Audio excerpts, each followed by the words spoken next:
c'est Pierre-Emmanuel Barré. Salut Nagui, salut tout le monde, calmez-vous, j'ai une devinette. Alors, est-ce que vous connaissez la différence entre une cabine téléphonique et le prépuce de David Pujadas? Non? Moi non plus, j'ai pas de chute. Et à partir de maintenant, je ne ferai que des blagues sans chute. Fini de se faire chier à bosser. Grâce aux députés, j'ai découvert une faille juridique. Il suffit d'être un gros fils de pute et t'as le droit d'être payé à rien branler aux frais du contribuable, dis donc. Cette semaine à l'Assemblée nationale, ils devaient voter pour modifier la Constitution. Sur les 577, il y avait 441 absents. Alors, qu'est-ce qui s'est passé? Peut-être qu'il y a eu un suicide sur la ligne 12, ils étaient tous bloqués dans le métro. Peut-être ils ont servi du caviar périmé à la cantine de l'Assemblée, ou peut-être c'est simplement des grosses merdes, on ne sait pas. Hein. En tout cas, bonne nouvelle, hein. Moi aussi j'ai fait une réforme de l'orthographe, j'ai enlevé l'accent sur le mot député, ça se prononce de pute. Hein. C'est plus facile pour se souvenir comme ça. C'est plus facile, on se souvient mieux. Hein, à partir de maintenant, il y a 577 de putes à l'Assemblée nationale. Hein. Et c'est quand même incroyable, à chaque élection, les deux putes, ils nous font chier en disant l'abstention c'est mal, gna gna gna, il y a des gens qui sont morts pour que tu aies le droit de voter, gna gna gna, citoyens, ceci des devoirs, mais qu'ils aillent sucer des ours. Les mecs, ils sont payés 12 870 € par mois pour aller voter, ils restent chez eux à se branler.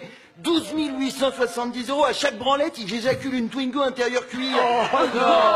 C'est scandaleux. Et moi, tu me files 13 000 boules par mois pour aller voter, je vote pour tout. Je fais le tour des collèges de France pour aller dans les délégués de classe. Moi, je veux même bien voter pour le plus beau dindon du salon de l'agriculture. Il y a 3 mois, là, l'autre de pute, Cambadélis. Je vous rappelle, ça n'est pas une insulte, hein, de pute, c'est ma réforme de l'orthographe. Par contre, Cambadélis, ça c'est bien une insulte. Donc, cette espèce de Cambadélis, aux dernières élections, il voulait rendre le vote citoyen obligatoire. Ben, lundi soir, il n'a pas pu se libérer, le pauvre. J'imagine, il était en train de chercher un donneur pour se faire greffer un peu de dignité. Les parlementaires, ils sont tous là quand Pamela Anderson vient parler des oies. Quand il faut modifier la Constitution, il n'y a plus personne. Putain, c'est vrai. Mais qu'est-ce qu'il faut faire pour que les mecs viennent à l'Assemblée? Il faut faire une teinture à Barcelone et lui greffer des gros nichons. Non, ils servent à rien, les mecs, on dirait les Tampax de Vincent McDoom. Putain, ils restent chez eux à toucher le pognon de l'État, ils sont pas fonctionnaires, ils sont chômeurs.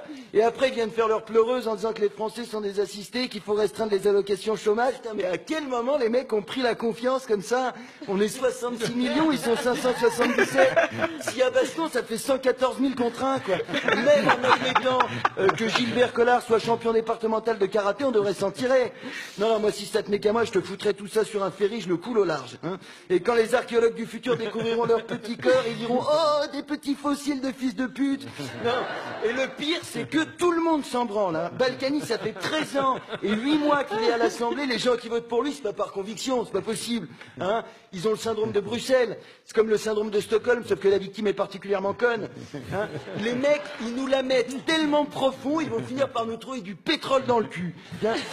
D'ailleurs, c'est un bon moyen d'arrondir ces fins de mois. Je vais aller me construire un petit derrick au-dessus de l'anus et je vais aller revendre du sans-plomb sur le périph'. Hein. Et vous verrez, mon pétrole, il est comme la chronique, raffiné. Merci d'avoir écouté. Bravo.